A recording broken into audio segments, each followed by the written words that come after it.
Hi and namaskar. I am Guna Moran. I am an Assamese poet and I live in Assam, India. As you know, the Assam is famous for 100 rhino, like Africa is famous for 200 rhino. And before sharing my poems, I like to offer my gratitude to the judges for giving me a chance here. And I have still published poetry book, and this is one of them, and its name When the Tea Weeps. All these poems having in these poetry books are being translated into English by famous translators Mr. Vivekananda Chaudhary sir, and Literature Light Publishing, one of the most popular and best publication of India, has published this poetry book last year. Now I am going to recite my poems, and I like to clarify that there are almost 75 poems here. So it is not possible for me to cover all of them. So I would like to recite one by one as far as I could. And now I got a request you to listen me and to throw a comment after hearing the poems. And the first poem is representative.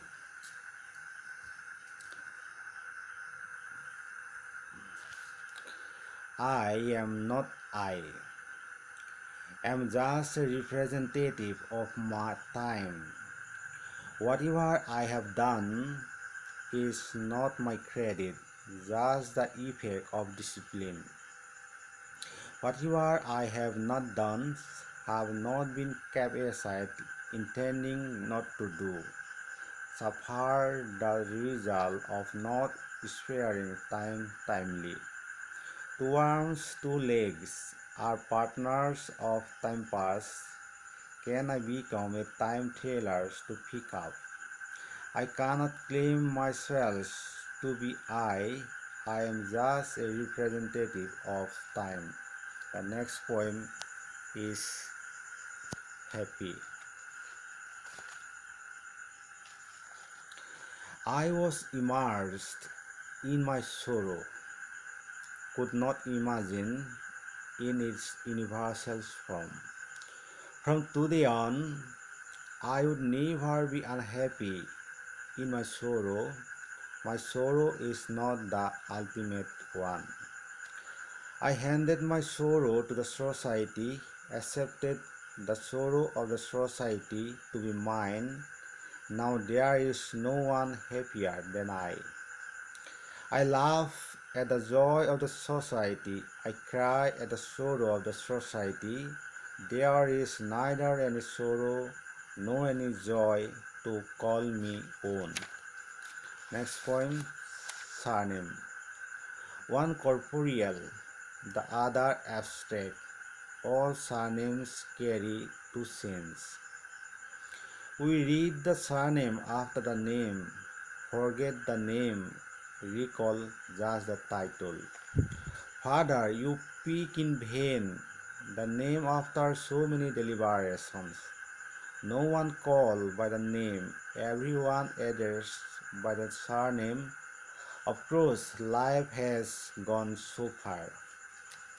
And next poem is Flower and Bumblebee. The gaze of a flower resembles that of a statue. Stare for long, appear as if eyeing only the nectar. At the moment of landing on the flower, the eyes of the bumblebee meet that of flower. That gaze of the flower, is it of love or worry? The bumblebee sucks the nectar still here. That is the blunder of bumblebee. And Next poem is fear. A certain fear keeps chasing me day and night. I understand but cannot explain. I can identify but cannot show. What is the name of that fear that keeps chasing me even in my dreams? The fear that a child suddenly cry out of, is it the same fear that keeps chasing us throughout the life?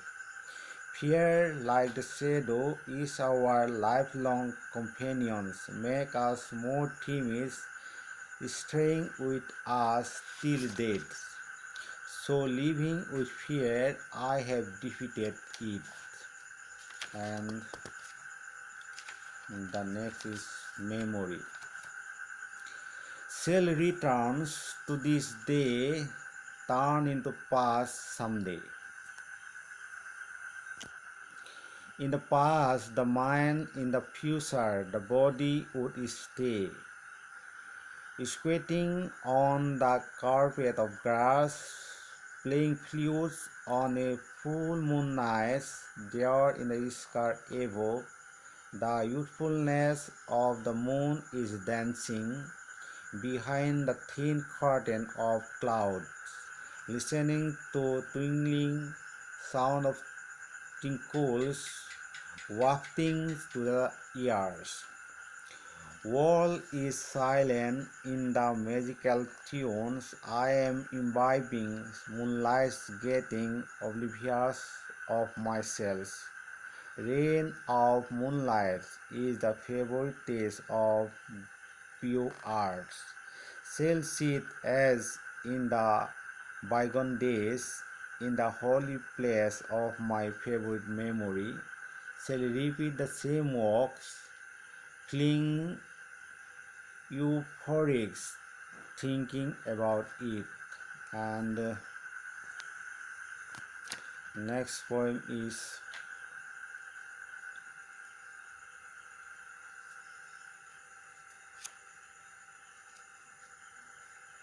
Untruth and I meet him waiting for me. Every time I venture out, it tries to pull me into his side. I cast my head down to avoid looking at him. I maintain silence to avoid talking to him. I protest with silence. But he is also not all dumb. Lay traps to catch me at every step, changes strategy continuously. We sit together, we dine together at the public places. People notice from a distance. I am the one to get a bad name. He smiled a wall-winning smile as he see me. I cannot finish him even if I wish to. I too frown silently as I see him. I am the witness for all his misdeeds. Unwell. The next poem is Unwell. Writing on, creator is finally unhappy. On touching his lifeless hands like a dead snake, my hands to turn ice cold as I meet him. In his violet eyes like a dead fish, there appears to be a cursed fountain flowing down under the sand. The sun too has many shores, the light enough landing on the hills, like the grieving white paper stung by the pain. Paper bears the stain of the pain. I cannot make the unhappy happy. I don't have the capacity to hand happiness brewing from sorrow. Still, at the very opportunity, I prepare a stage for the unhappy, and then I too turn impopular. It is said that there is no stage for unhappy. And the next poem is air. Entering into the cavity of your heart with your breath, scoring the bottoms of your heart, I come out again, transforming into your lukewarm night. You keep waiting, extending both your hands through the open window to touch the reins. I push the shimmering reins toward you, turning into a whip of air. In my heart too, there are countless number of water particles. Still I am yours.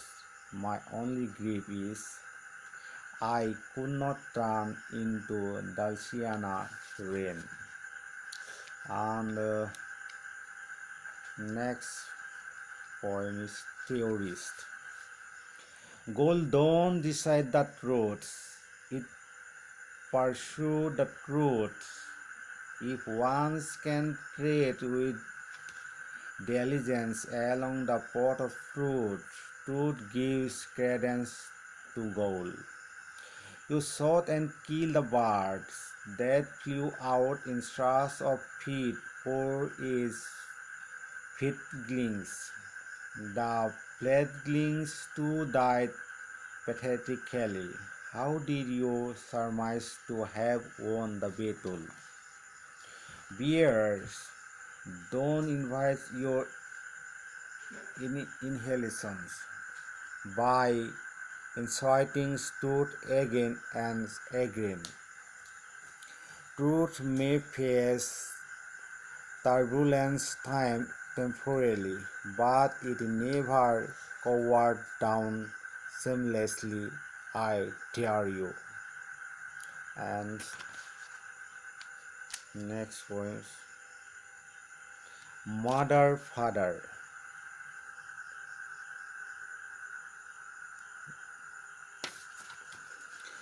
Two rivers flow along march together. From the confluence, two streams become one and flow along. A God-given life is possible only with the help of confluence. Except the two dilapidated dikes, the river don't have a house to call its own. Like the river don't have a favorite dishes except rubbish skull of withered tree. River knows only to carry water. It cannot control fish, the scion of water. River talks to the sky daily. The fish seeks asylum in the holes. The river accompanies the fish to the sea. Fish move upstream. The river current trains the fish of heroism. The fish fails to learn and fill the stomachs of the egrets. Fish don't even understand the value of water, neither the value of river. Still, river flow along marsh onto the sea, leaving behind a school of benevolence to the scion of water. And the next poem is On the Bank of Sea.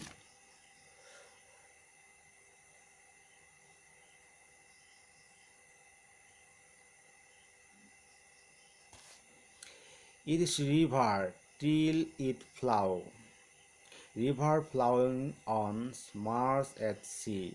Sea is the epitaph of river. The sonorous whimpers of the seashore is perhaps silent reverberations of the soul of river lying at peace. And this is my last poem, and this is this poem is composed on the philosophy of Mahatma Gandhi, and the title of this poem is The Three Monkey and Me. One monkey said, closing the eyes, don't look at bad things. Another monkey said, tying up its lips, don't say anything bad. The third one said, covering the ears, don't listen to bad things. I did not listen to the monkey in spite of being a human. Did many things, travels across places and states, tasted some so-called sins in the name of experience.